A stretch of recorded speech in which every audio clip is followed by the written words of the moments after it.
Pastor Maureen Finance ambaye pia ni mwimbaji anakukaribisha katika uzinduzi wa albamu yake ambayo ina nyimbo kama vile Ewe Bwana, mimi nakuhitaji,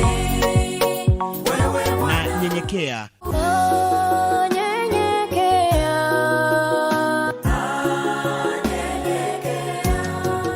Siri. Bwana, mimi ninakushukuru, sikujua ninaweza kuimba. Tuombe.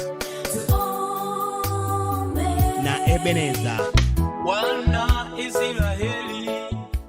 Waimbaji wengine watakao kuwepo ni pamoja na Sister Florence, Reverend Odipo, Pastor Jackie Wanyama na wengineo. Uzinduzi wa albamu hii itafanyika Jumapili hii ya tarehe 25 mwezi huu wa 6 mwaka 2023 saa 8 mchana katika kanisa la Jesus the Last Hope Evangelical Kitale opposite police station. Unakaribishwa.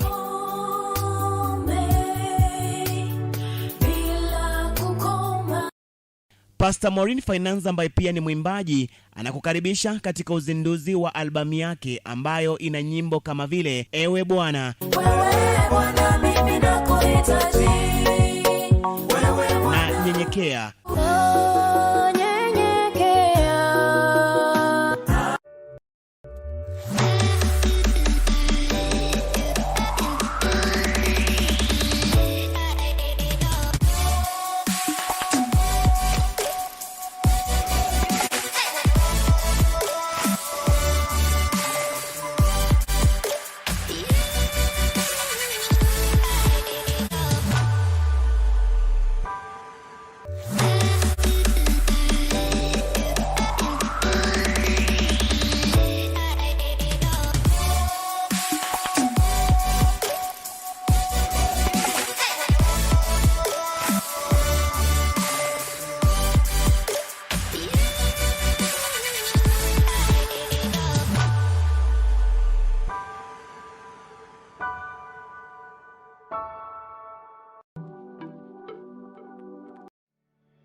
Why are you stressed out? Why are you not sleeping at night? I concluded a long time ago in my Christian walk that the scripture says God never sleeps nor slumbers. And since he don't sleep, ain't no need of me staying up all night. Somebody look at your lady and say, I'm gonna go ahead to bed and see how God gonna work it out. He might have it all fixed by the time I get up in the morning. I can't change it. I can't fix it. I can't turn it around. But the God that I serve sure can.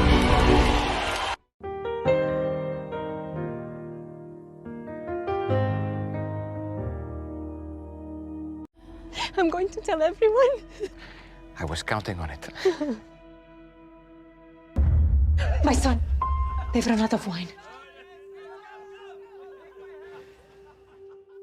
Mother, my time has not yet come. If not now, when?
Well, good morning. It's about 5 minutes to 7. And my name is Francis MUSAKALI. And of course, this morning, we want to take a look at just what's happening across the country. This is Thursday morning. And of course, welcome to Imani TV. We thank you so much for keeping tabs with us this morning and also for watching our station. Look, we have the rundown of just the stories that are making headlines. But also this morning, let me remind you that one of the last fugitives sought after in the 1994 Rwanda genocide has applied for asylum in South Africa, where he has been living for 2 decades, as confirmed by his lawyer, that is Kaishema. Now, one of the 4 remaining fugitives sought after by the UN in the role of the Rwanda genocide was arrested last month in the town of Paarl in South Africa, Cape Winelands region. But also tonight, we have the beloved political spat. This morning, I'm used to tonight, but this morning we have the beloved political spat. We have a mesh of just what the political, satirical landscape is all about. And we'll be taking a look at how politicians are exchanging words and how the satirical nature of it all. But it's just intended for pure entertainment purposes. It's quite entertaining. I want you to look at the same. Look, interact with me at MUSAKALI_real. That is my Twitter handle on Twitter. We are live on YouTube, and that is Imani Television Kenya. On Facebook, you can find us at Imani Television. Do follow our radio Facebook, by the way, page.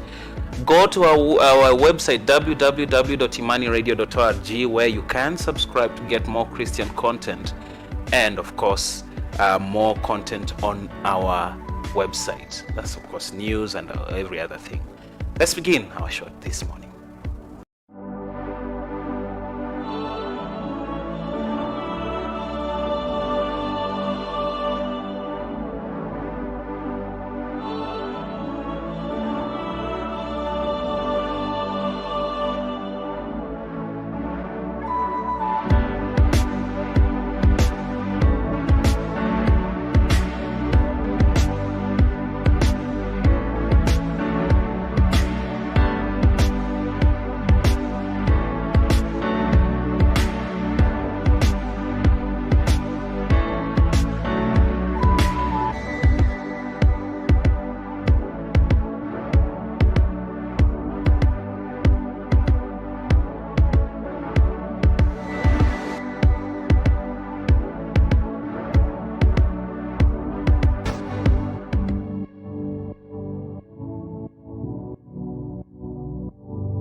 Well, let's take a look at the news that have made headlines since yesterday night.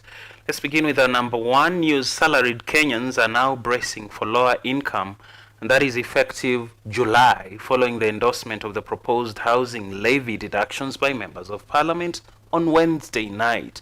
Now, in a vote that sent the House into division owing its contested nature, 184 members voted in favor of the now capped 1.5%, with another 1.5% contribution by the employer, with 72 voting against the proposal.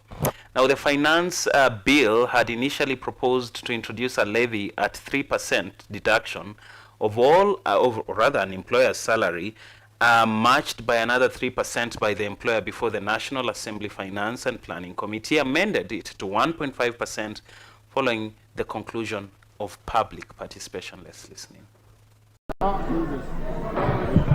Mr. Chairman, thank you. Mr. Chairman, we have institutions in this country that can build houses. And Mr. Chairman, these houses have not been started to be constructed by Kenya Kwanza government. The former Prime Minister Raila Odinga and the former President Mwai Kibaki started construction of affordable houses, and they never taxed anybody. Mr. Chairman, Uhuru has been building houses. He has never taxed anybody. And we have specific housing institutions. We have NSSF that... With this need for houses, for Kenyans, who asked you for houses? Who asked you? Why are you addressing a problem that is not there? Why can't you deal with a problem which is there, which is lack of food, Mr. Chairman? Why? Why are you insisting? Why are you insisting on providing a house to somebody who is starving? Mr. Chair, it is unbelievable that we want to tax Kenyans. In fact, this animal has continued to mutate. It was initially a fund, it became a saving, it became a circle, it became a fine, it went and became a penalty, now it is a tax. Mr. Speaker, Mr. Chair, this animal, this mongrel called housing... Thank you. It is about millions of our youth who are languishing in poverty, who are languishing without jobs in our slums.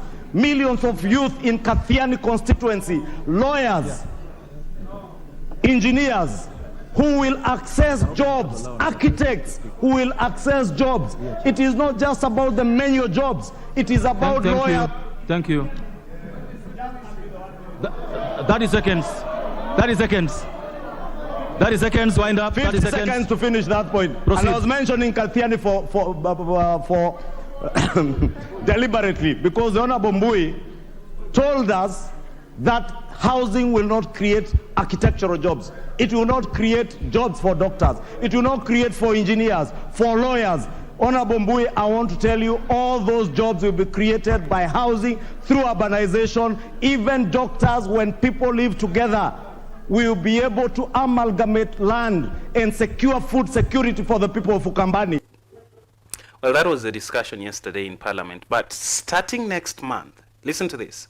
Kenyans will have to pay more for petroleum products. These include things like baby oil, mafuta ya kujipaka, and all these things. After the National Assembly approved an amendment to raise VAT on fuel from 8% to 16%, that's double. Now, despite spirited opposition by members of the Azimio coalition, government-allied MPs continue to have their way in the amendments as the House moves to finalize the controversial bill today. Let's listen in. Border and border sector requires fuel. That is just one. Our people are suffering, and production, especially in our rural areas, is going to go to zero if we add tax on fuel. I therefore would want to say it very clearly here that if we want to revamp the economy of this country, adding tax on fuel is not the solution.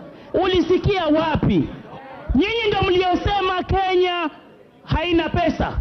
Kenya iko broke. Nyinyi mwenda kuongeza mafuta, bei ya mafuta mara 100%.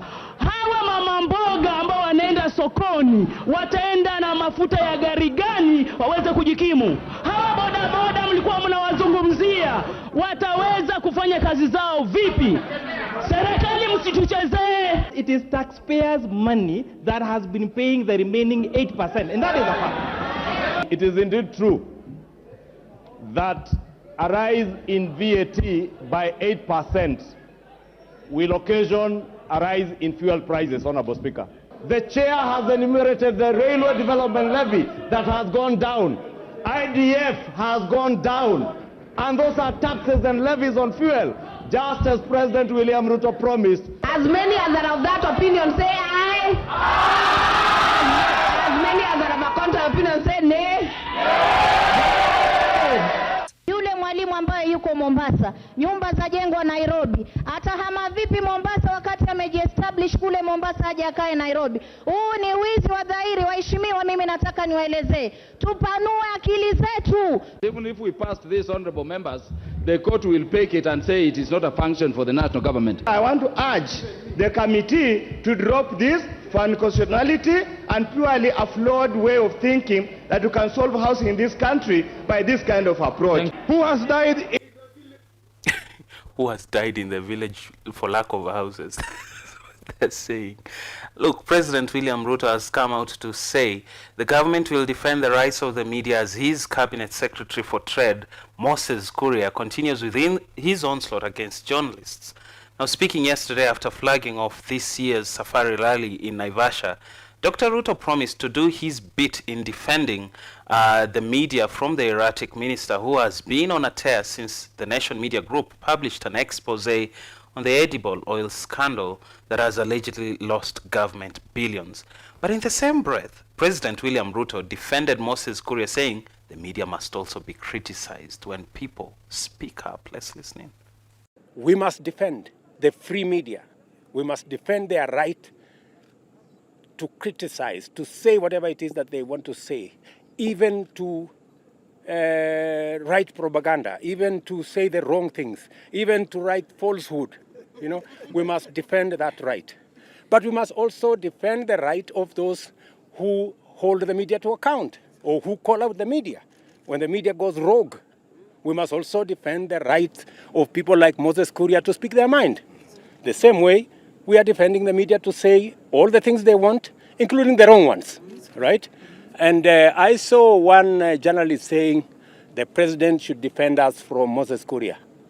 That's fine. I will do my bit. But I want to ask them, so who is going to defend me from rogue media? Because I go through hell all the time. Yes. Yeah? So I think we need a fair balance. Yeah, we need a fair balance. And I think if they are feeling pain about what others say about them, it should tell them there are people who feel pain when they write falsehood about others. And I hope this will enable us to calibrate what we say, either way, against other people, for other people. I think it will really bring us together. The central aspect of this is that we must... Well, the High Court has meanwhile issued orders stopping Trade CS Moses Kuria from uttering or expressing any insulting or demeaning words against media practitioners. Now, Justice Lawrence Mugambi issued the order following an application filed by Charles Mugane, and that is a human rights defender. Of course, the judge directed the application by Charles to be served to the CS and the Attorney General within 3 days, and response done within 7 days. Now, the matter will be mentioned on July 24th. Mugane, also an advocate of the High Court, told Justice Mugambi the use of derogatory words by Kuria is a gross breach of Chapter 6 of the Constitution and the Leadership and Integrity Act. Now, the orders are the result of a case filed against Moses Kuria over his recent utterances against the media. Now, the order comes as the minister remained defiant and unapologetic over his remarks. Now, this is what the order says. The court exam is on your screen. It reads that pending hearing and determination on this application of an injunction, the issue against the Secretary of Trade, preventing him from uttering or expressing any belittling, condescending, disdainful words against the media practitioner by the meaning of Article 34 of the Constitution, whosoever and whatsoever. That is how the order reads. And now, just a few hours before that, the Commerce Minister, that is Moses Kuria, has said that he does not even regret his remarks against the journalists and the media. Now, Kuria has made more and more allegations that undermine the work of the journalists while increasing the insults to journalists. Now, Kuria made these remarks after being questioned by the Senate regarding the cooking oil saga, and he, of course, said, "I've owned media houses before. I don't, Let's listen in. I am not apologizing. First, they should apologize to Gerard and I, whom they have threatened to fire, just for wanting to write an article that is balanced. My friend, I've been a media owner before. I've been a writer in your newspapers and all that before. There's nobody who is pro-media more than me. But I know the difference between media and what Thomas Baldwin called the prerogative of the harlot, the exercise of power without responsibility. Thank you. Now, let's take a look at one of these stories which has been making rounds. Labour Cabinet Secretary Florence Bore, who last week was accused of illegally occupying a home owned by Gatanga Member of Parliament Edward Miriu in the leafy suburbs of Karen, has finally moved out of the house. Now, according to the MP, Bore vacated the house on Monday night hours before an ultimatum he issued lapsed. And of course, we'll be getting that story later on bulletins. Uasin Gishu MCAs shut down the house as they fault SRC over 10,000 pay rise. Now, members of the County Assembly who have been up in arms will likely see a pay rise in the coming financial year if the Salaries and Remuneration Commission goes through with proposals on wage reviews. Now, during its presentation to county assembly service boards on the third public service remuneration and benefits review cycle, the SRC revealed a 10,000 shillings increase in MCA's gross salaries. However, one of the big asks from MCAs was the plenary sitting allowances, which was not fulfilled. Now, it was one of the reasons why county assemblies are shutting down, and Uasin Gishu is one of them. They want more money. Hiyo yule tunapiga msasa hapa anapata kukaribia shilingi 1,300, na yule alimpiga msasa anapewa tu shilingi 86,000. Je, hii ni ungwana na ni haki? Today, as a county assembly of Uasin Gishu, we have joined our colleagues who have adjourned, and we have said well, let's take a look at also Siaya MCAs. They Wednesday or yesterday made their case against the impeached governor, William Oduol, as they sought to portray him as extravagant, a bully, and a public inciter. Now, Oduol faces charges of gross violation of the Constitution and the law, abuse of office, and gross misconduct. The deputy governor has denied all these charges leveled against him by the ward representatives and dismissed the impeachment case as ill-informed and unfair. Now, in the submission to the Senate's impeachment committee, the MCAs, through a team of 3 lawyers, alleged that Oduol pushed the county government to spend 18 million shillings for his comfort, including 1, renovating and equipping of his office outside the budget. Let's listen in. Here, we procure items worth 11 million furnitures outside the budget. To it, Mr. Speaker, we buy orthopedic chairs, we buy presidential seats worth millions of shillings, we soundproof a room at that particular time. The people of Siaya unanimously voted to remove the deputy governor as their leader. And why did they do so at this early stage? Somebody may ask. We will demonstrate to you. There is what we call catch them young. I still believe was the perfect combination to take Siaya to greater height. There was also an observation or a statement made, general statement made, outside what we were inquiring, and this was about the abnormal, huge transfer of monies from recurrent to impressed. We urge this committee, when you retire, to consider your decision in this matter to be guided. Well, it's around 7:12 a.m. East African time. We have still much more to talk about between you and I. You're watching Imani Television Kenya. Follow us on Facebook at Imani Television. On YouTube, we are live there, Imani Television Kenya. And of course, you can subscribe to our website to get more content on Christian content. You can go there, www.imaniradio.org, and there you'll get a lot of content where you can subscribe to get newsletters straight into your email.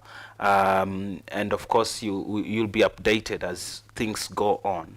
And still to come, we have the beloved Political Spat, which of course features satirical plays of politicians' utterances. And of course, this is just what's coming up before we go to the break.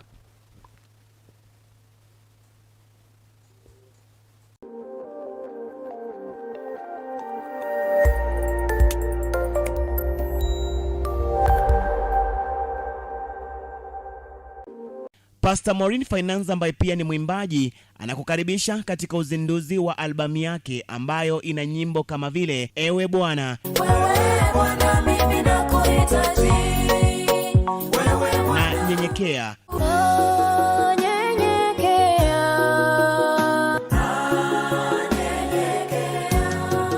Siri. Bwana, mimi ninakushukuru, sikujua ninaweza kuimba. Tuombe na Ebeneza. Bwana Israeli. Waimbaji wengine watakao kuwepo ni pamoja na Sister Florence, Reverend Odipo, Pastor Jackie Wanyama na wengineo. Uzinduzi wa albamu hii itafanyika Jumapili hii ya tarehe 25 mwezi huu wa 6 mwaka 2023 saa 8 mchana katika kanisa la Jesus the Last Hope Evangelical Kitale opposite police station. Unakaribishwa.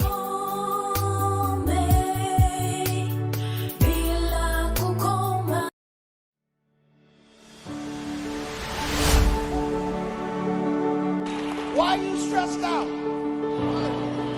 Why are you not sleeping at night? I concluded a long time ago in my Christian walk that the scripture says God never sleeps nor slumbers. And since he don't sleep, ain't no need of me staying up all night.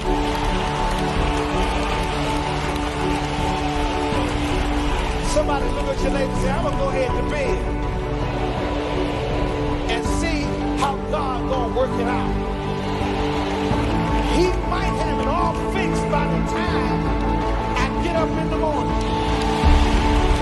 I can't change it. I can't fix it. I can't turn it around. But the God that I serve sure can.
Welcome back. You're watching Thursday Morning. This is your Thursday Morning. My name is Francis MUSAKALI and this is Imani Television. We are the #1 television station in the region and the country that builds your faith in Christ Jesus. Of course, we're here this morning going through what is going and trending around the country as at now. Let's take a look at some sports news. By the way, still to come, we still have, I'll be giving you what you guys went online to look for on Google in the last 24 hours. Just the top 10 Googled items in the country. The top 10 most Googled items in the country. Like, it's funny. But let's, before we go that, and of course we also have the political spats still to come. Satirical mix-up of political speeches and everything. But let's take a look at some sports news where Al Ittihad have confirmed the signing of N'Golo Kante when he becomes a free agent at the end of his Chelsea deal this month. Now, Kante has been linked to a move in Saudi Arabia. Now, the club has confirmed that it is a sequence of a social media posts hailing the French midfielder as the best box-to-box midfielder in the world. It marks officially the end of Kante's time at Chelsea, having joined the club in 2016 from Leicester City. These are the images where he will link up with fellow Frenchman Karim Benzema at the club.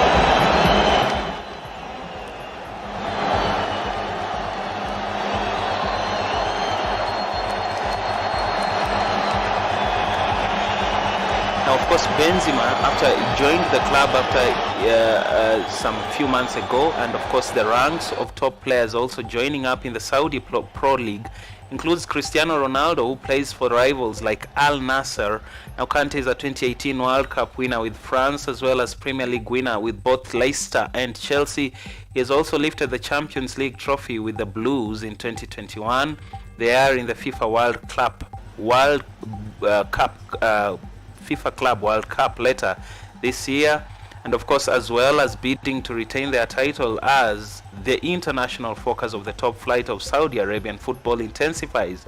Now, Kante is not the only Premier League star tipped to potentially make their way across to Al Ittihad.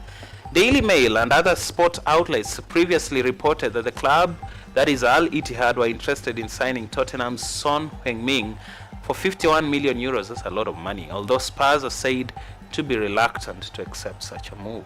Of course, we'll be keeping tabs with this story as well.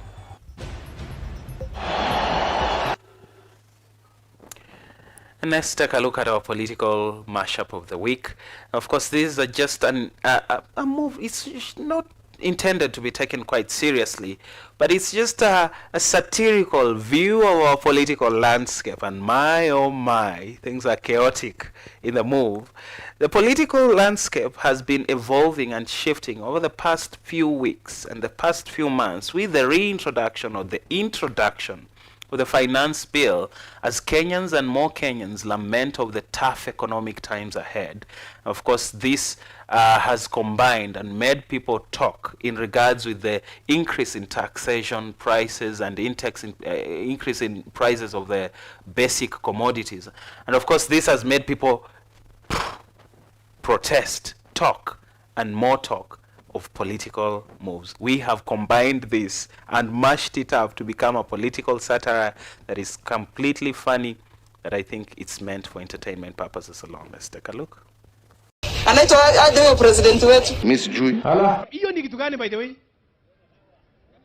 Kama hiyo kitu iko, muulize kabla mchaipisha huko mbele. Watu wamechanganyikiwa vibaya sana na hii bottom up. Bottom up, unasikia sasa wanataka ku raise taxes ya VAT. Hata kama utapinga hiyo bill itapita. Asubuhi siasa. Na mimi sirudi nyuma. God talk to Ruto. Saa sita siasa. I am not about to stop and I am not about to go anywhere. Are you a father? Kwa hivyo kama mnalalamika, jipangeni vizuri, kwa sababu mnalalamika siku mingi. Sikuelewi unafanya? Wacha kulalamika. Jioni siasa na imechamuka Nairobi. Asra na mama mboga walikuwa matajiri na middle class. Hakuna mtu maskini ambaye alikuwa anahitajika hapo. It is true, anaongea ukweli. Hiyo ni uongo.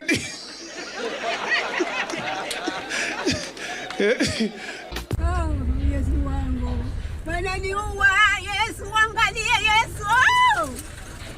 Yesu, kwa wapi Yesu, angalie watu hawa wananiua baba. Baba yangu, unaniacha. Wauaji Yesu. Mkate sasa ni pesa ngapi? Imetoka iko 70. We. Mtupatie muda tu kidogo, miezi kadhaa na mbele iko sawa.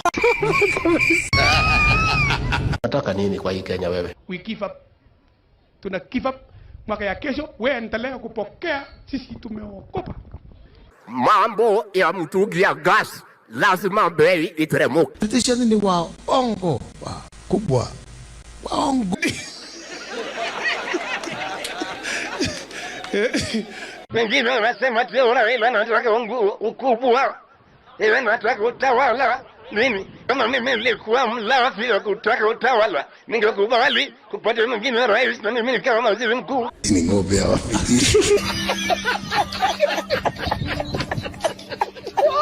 Unga imepanda, chakula imepanda, gharama ya maisha imepanda na ni kweli. Mumeshindwa na kazi? Ndugu yangu, mumeshindwa na kazi? Kama mnalalamika, jipangeni vizuri, kwa sababu mnalalamika siku mingi. Mnalalamika siku mingi. When I say that some people, if they assume the responsibility of leadership, they will put the whole Central Bank of Kenya on the back. Hiyo ni Central Bank ya Kenya, mtu anakimbia na. Sasa mimi nataka niende kwa maandamano kama mtu ambaye hana ofisi. Ukitoa 3% ya pesa yetu ndio hata nyinyi mkue na kazi, iko makosa? Katiba ni rafiki yangu mkubwa kuliko wewe. Wacheni mchezo hiyo bwana, hapana. Hapana. Na mimi nakuomba waheshimu katiba, wazitoe, kwa sababu wasipozitoa tunaenda kukabiliana kotini. Mimi nataka kusema hivi. Ikiwa mbele ya bunge ya Kenya ya kwamba hii mambo ya housing hii imeenda.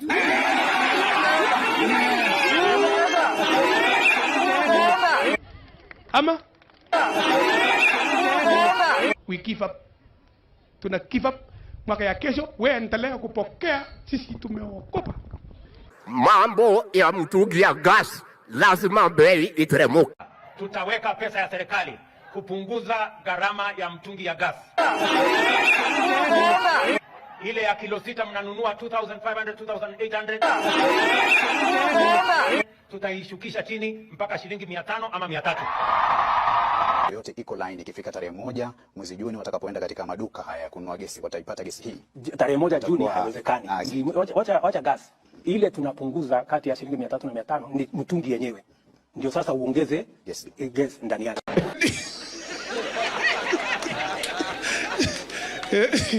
We give up. Tuna give up. Mwaka ya kesho wewe endelea kupokea, sisi tumeokopa. Haiwezekani kiongozi kuruka hapa, kesho anaruka hapa, kesho anaruka hapa. Everybody must pay tax. There is no anywhere you will hide.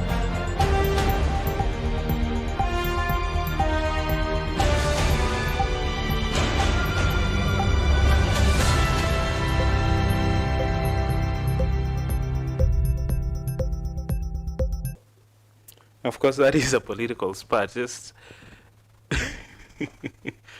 oh gosh. Anyway, these are politicians. Of course, we love them. Tough times ahead. Embrace tough times ahead. Of course, today on the news we have seen the finance bill has passed some of the, of course, some of the clauses, and of course, you will expect to pay more for VAT in petroleum products. That includes hiyo mafuta ya kujipaka, hiyo petroleum jelly ambayo unanunua every day, Vaseline products. These petroleum products basically will go up because the VAT has improved, or rather increased double. And of course, we'll be taking a look at newspapers, just seeing what is trending across the newspapers this morning. But before that, let's take a break. Again, you're watching Imani Television. This is Thursday morning. We'll be back.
Welcome to Imani Guest Houses, your perfect home away from home. Our spacious guest rooms are designed to provide you with ultimate comfort and relaxation, complete with hot showers and free Wi-Fi. Enjoy mouth-watering meals served in our charming dining area with friendly staff at your service. Rest assured that your vehicle is safe and secure with our ample on-site parking space. Unwind in the serene outdoor terrace while enjoying the scenic surrounding, and our friendly staff is always on hand to ensure your stay is nothing short of amazing. Located along Webuye Kitale Road opposite St. Joseph's Boys High School and 1 kilometer from the Kitale Airstrip, it is uniquely located at Imani Radio Ministry Campus near the airstrip and highway. Contact us on 0796 035561 or 0713 093354. Book your stay at Imani Guest Houses today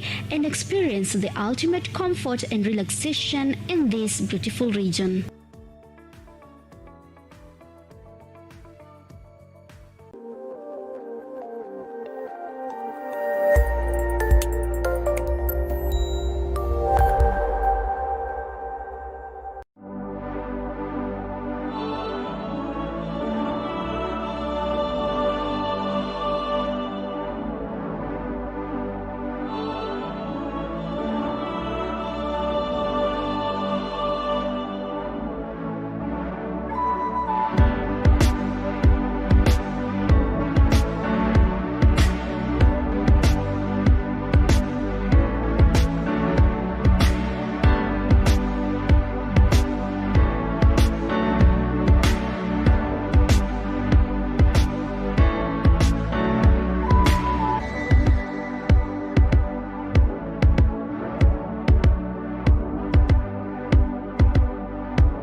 Oh, good morning. It's 7:30, and of course, you're looking at the newspapers this morning. We have the intro. Go.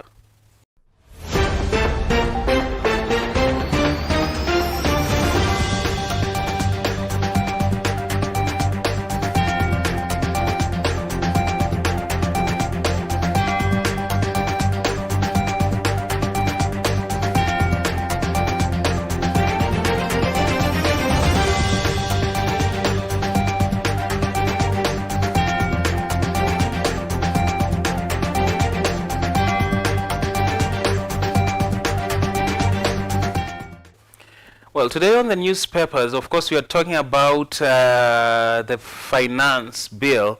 We are starting with the Daily Nation. And of course, this newspaper is revealing there on page 6 and 7 about cooking and oil and rice tycoons. Of course, there's been this story that has been going on. And of course, Trade CS, Moses Kuria, it says there that yesterday tabled a list of 11 companies contracted by Kenya National Trading Corporation on to import various commodities in a plan to lower food prices. 4 of them, which bagged 6.85 billion shillings deals, my goodness, are linked to city businesswoman Mary Wambui. And of course, this is on page 6 and 7 of Daily Nation. Daily Nation just continues with this punching. And of course, they've put the scatter, the distribution of the money of this 6.85 billion. 2.5 billion went to cooking oil. And that is, of course, cooking rice, 30 tons, beans, 20,000 tons, and cooking oil, 702,000 jerry cans. Yay. And then Chama Holdings Limited got cooking oil, 535,950 jerry cans. Beans, it got 20,000 tons. And then Enterprise Supplies Limited got 1.2 billion cooking oil, whereby that was around 350,000 jerry cans of cooking oil for 1.2 billion. And then Evertech General Trading Company got 1.2 billion to provide 350,000 jerry cans of cooking oil. All that amounts to 6.85 billion of these 11 companies that were distributed. And of course, this was tabled to Parliament yesterday. On page 36, 37, 38, 39, 40, 41, 42, 43 of Daily Nation, you'll read from Ruto flags of World Rally, or rather WRC Safari Rally. And of course, there's a picture of William Ruto there with 2 thumbs up on a Safari Rally gear. And of course, I don't think he rode the Safari Rally, but he was more of a person. Did he ride? I don't think so. 16% on VAT on petroleum products after MPs yesterday voted on double from 8%. Of course, there's that story there where they are saying that 16% on page 4, food prices are likely to go up as MPs are now voting to increase fuel costs. And of course, fuel costs, that is VAT, itaongeza 8% more. That means you'll be paying more for petroleum products. Petroleum products including plastic, hizi mabesheni yenye tunanunua, ita increase. Let's go to Taifa Leo. Yes, and Taifa Leo, on the top page of Taifa Leo, they are saying wabunge wauma mahasla. And of course, there's mswada wa fedha. They've put oil, and they're saying their safari ya maisha ngumu yaanza rasmi baada ya bunge kupitisha kipengee kinachopandisha bei ya mafuta. Kwa hivyo ukurasa wa pili utasoma pale, wabunge kwa mara nyingine wametekeleza wananchi waliowapigia kura kwa kupitisha sheria ambayo itawaongezea mzigo wa gharama wa maisha hata zaidi. 184 kati yao waliunga mkono vipengee ya kukandamiza ama ya kukandamiza mahasla, huku 88 wakipinga. Hata hivyo, la kuudhi zaidi ni kwamba wengine walihepa wasijulikane walikosimama. Taifa Leo shwali. Ukurasa wa pili utasoma hiyo story pale about the increase on VAT prices of cooking, or rather of oil products. And then also on page 2, Atoli avuna matunda ya uaminifu. It's just a story whereby Ruto amemteua kwenye jopo la kuchuja na kuteua DPP mpya on the vetting panel of the DPP panel. And of course on page 20 you'll read about Nkuku sasa ajiunga na Chelsea FC. Now tumesoma Chelsea planning to sell Kante, not even to sell, but Kante is leaving Chelsea on the end of his contract in June, or the start of summer, the end of June. Of course, on page 20, Chelsea are buying Kuku, this player. I don't know which team he plays for. Then mfuasi wa Mackenzie afa akitibiwa kwa njaa, ukurasa wa pili, utasoma hiyo kwenye Taifa Leo. Wahariri walaani tishio kwa uhuru wao, ukurasa wa 3, kisha ukurasa wa 3 pia utasoma mahabusu 41 wauawa jela na genge pinzani. Let's take a look at the Standard. On the Standard we are talking about Ruto voting machine. That is the headline there, Ruto voting machine. Now expected showdown in parliament was neutered or ilikatwa by Kenya Kwanza amassing numbers to support the finance bill, ignoring popular proposals that would have shielded Kenyans from high cost of living. And that of course is in page 6 of this newspaper, which is selling by there at 60 shillings today. And the Standard also has a question there, or rather a big car that has just flown from the ground. Not even flown, but jumped, the boot open and everything. And of course that is the Thrills and Parties action-packed WRC Safari Rally is kicking off, and Ruto was there to launch it off yesterday in Naivasha, in the glory of hosting the World Rally Championships. You'll read that in page 3 and 4. Kiunjuri's plan to change composition of parliament on page 8, and then inside the Standard you'll get a pullout of real estate, and of course on page 25 you'll read about donor funds after expose.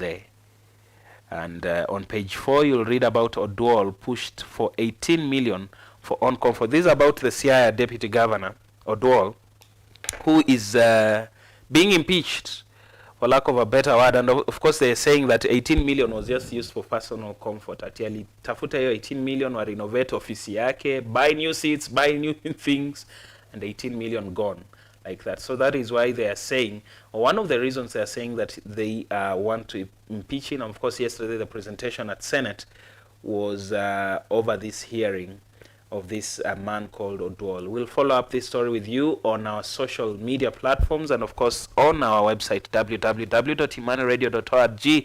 You can find these contents being dispensed there. Daily Nation is retailing at 60 shillings, Standard 60 shillings, Taifa Leo 30 shillings, and that is the newspaper review.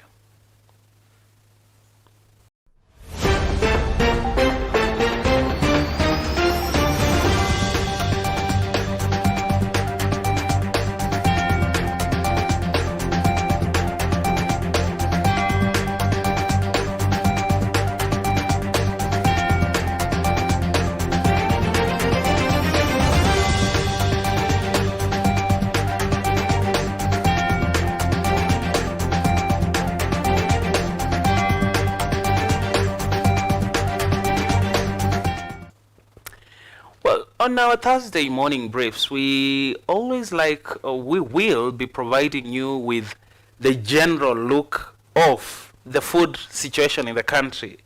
Of course, we'll be telling you what foods and daily prices of food items are dispensing at. Ukienda sokoni, what will you buy a gorogoro of mahindi at? Ukienda sokoni, what will you buy a gorogoro of beans at? Cooking oil, all these products. We will be telling you each week the prices as at this point. Of course, today we want to take a look at the food basket. This segment is called the food basket. Let's go. Of course, on your screen, do you have the voice for that? On your screen, they're there. One gorogoro of mahindi, that is 200 shillings for one gorogoro of mahindi. Of course, you'll be if you go to the market, you'll get that. Beans, do we have beans already? Beans, ukinunua one gorogoro of beans, you'll buy it at around 400 bob per gorogoro. And of course, this is one small bucket of beans. QE in when we have oil, cooking oil will be retaining at, if you buy, for example, the Master Chef cooking oil, you'll be retaining at 1,200 Kenyan shillings. Of course, if we get bread, we'll be retaining at 65 bob. Of course, this is the normal bread, 45 grams. If you go to the shop today, you'll be getting bread at 65 bob. And then ndume bar soap, that is 170 bob. Just imepanda 170 shillings. And then we have gas. If you refill gas, the 6 kg mtungi, you'll pay 1350. Walisema walilipia mtungi si hewa. Okay, fine. So you'll pay 1350 for gas refilling if you go to refill the gas today. You do the budget and then the total number, you'll get the calculation of whatever you have to pay.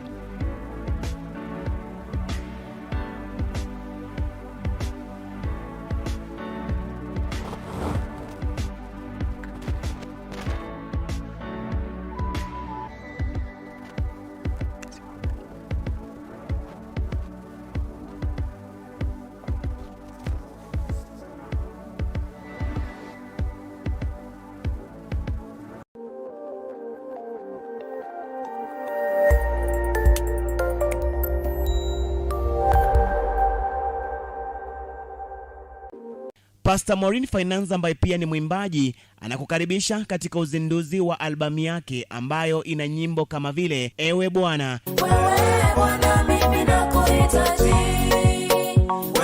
na Nyenyekea.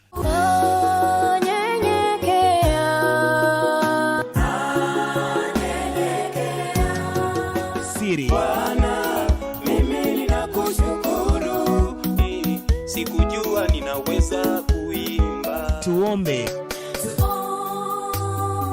Na Ebeneza. Wana Israeli.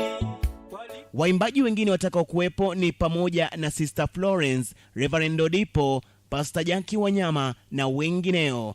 Uzinduzi wa albamu hii itafanyika Jumapili hii ya tarehe 25 mwezi huu wa 6 mwaka 2023 saa 8 mchana katika kanisa la Jesus the Last Hope Evangelical Kitale opposite police station. Unakaribishwa.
Je, wajua ukulima unatawala uchumi wa Kenya na ina uajiri wa hali ya juu?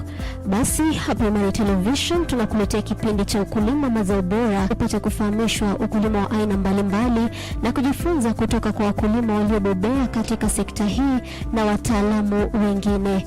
Jiunge nami Jarida Chepkosgei kila Jumanne saa 2 usiku upate kujuzwa mengi.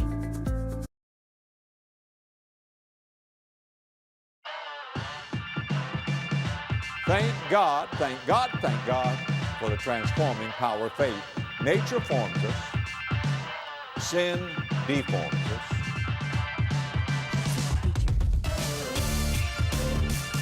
Let me give you the best definition of sin that I know of. It's coming short of the glory of God. You know what sin is? It's just everything in us that's not like God. And there's a lot of it, isn't there? There's a lot of it.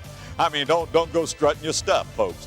We have all sinned and come short of the glory of God. Now, don't you stretch yourself out in the gutter alongside some old hypocrite and say, I'm longer than he is. So what?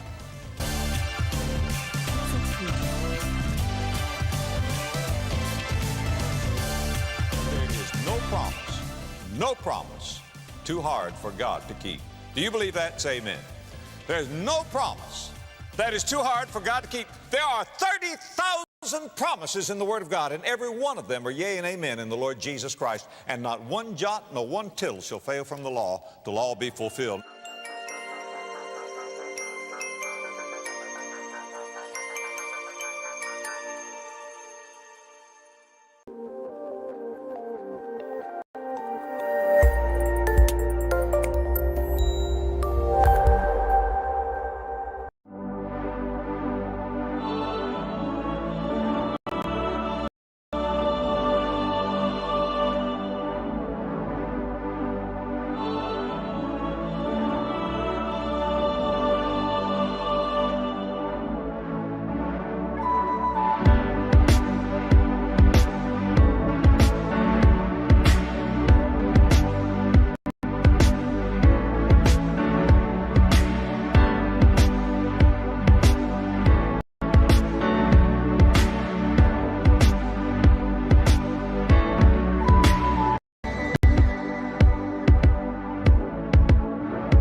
Welcome as we go to science. For deaf people out there, I'm requesting you to join this program.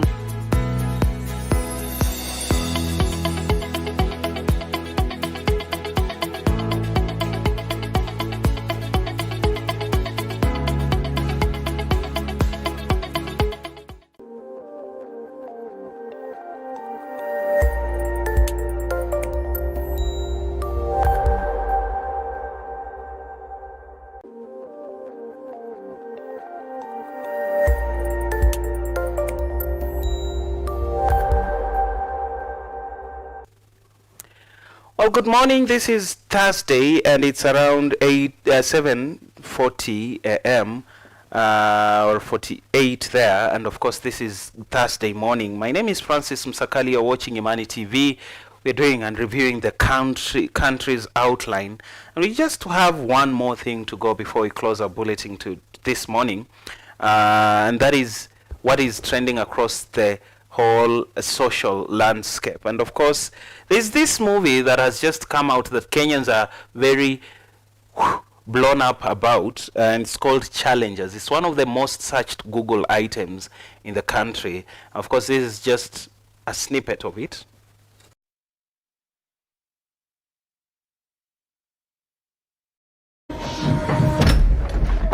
Hi. Hey. Tashi Duncan. She's gonna turn a whole family into millionaires. She'll have a fashion line, a foundation.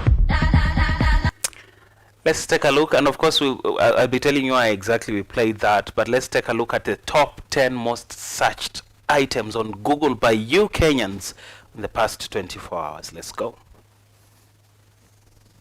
Number 10, Challengers, the movie we just watched. And of course, it is a movie, or rather, yes, a movie about a tennis player turned coach and transformed her husband from a mediocre player into a world-famous Grand Slam champion. It's one of the movies by the famous actress Zendaya. Number 9, Kante. N'Golo Kante is the 9th most searched item in the country in the past 24 hours. And this is a Chelsea midfielder who has agreed to join the champions Al Ittihad at the end of this contract in Chelsea. Of course, Kante. Number 8, we are taking a look at Brazil. Brazil's national football team yesterday had a match with Senegal on Tuesday, and of course Kenyans went online to look at betting odds. And now you can bet from Brazil versus Senegal. Let's take a look at number 7, India versus Pakistan. And of course India versus Pakistan is also a championship match that aired yesterday. Sheltry scored a hat-trick in a game, while Stigmat got a red card at the end of the first half. Kenyans went online to bet. And number 6, Gundogan. And of course, this is a player who plays for Manchester City. Barcelona have agreed to deal on a deal with Manchester City to sign this player Gundogan on a free transfer. Kenyans went online to look at this person, ranking him at number 6th most searched item. Number 5, Secret Invasion. And this is a TV show that Kenyans are very excited about. Secret Invasion is an American TV mini-series created by Kyle Bradstreet for the streaming service Disney Plus. Of course, it's a Marvel Comics kind of TV show. Kenyans went online to search for it. Gor Mahia is the next one. Kenyans went online to look at the results. Kakamega Homeboys beat Gor Mahia yesterday 3-2. And of course, people are stunned. Gor Mahia will win. Maybe may not win the championship today. Safari Rally is the 3rd most searched item in the country as of today. And of course, the launch was yesterday. The host country is Kenya. The rally based in Naivasha, Nakuru, Kenya. Of course, President William Ruto launched it yesterday. Let's talk about number 2, Mateo Kovacic. Of course, this is again another player who plays for Manchester City, or rather Chelsea, and Manchester City have agreed 30 million deal to sign Chelsea midfielder Mateo Kovacic. Let's take a look at the most searched item in the country yesterday, and that is Kai Havertz. Kai Havertz is going to Arsenal. And why Chelsea are letting him go? Many people are very stunned. Arsenal fans rushed online with a huge interest of this player, Mateo Kovacic, and how exactly he's going to play and where exactly he's going to play in Mikel Arteta's team. Those are the top 10 most searched items in the country as of this morning. Of course, that's just it for our Thursday morning bulletin. And of course, we'll see you on next Thursday, as again we bring to you this decisive and insightful moments to your morning breakfast show every Thursday morning. Tomorrow we'll see each other again on radio. That is Imani Radio. As at now, I'll see you tonight again on News Now for a news bulletin. Bye bye until then.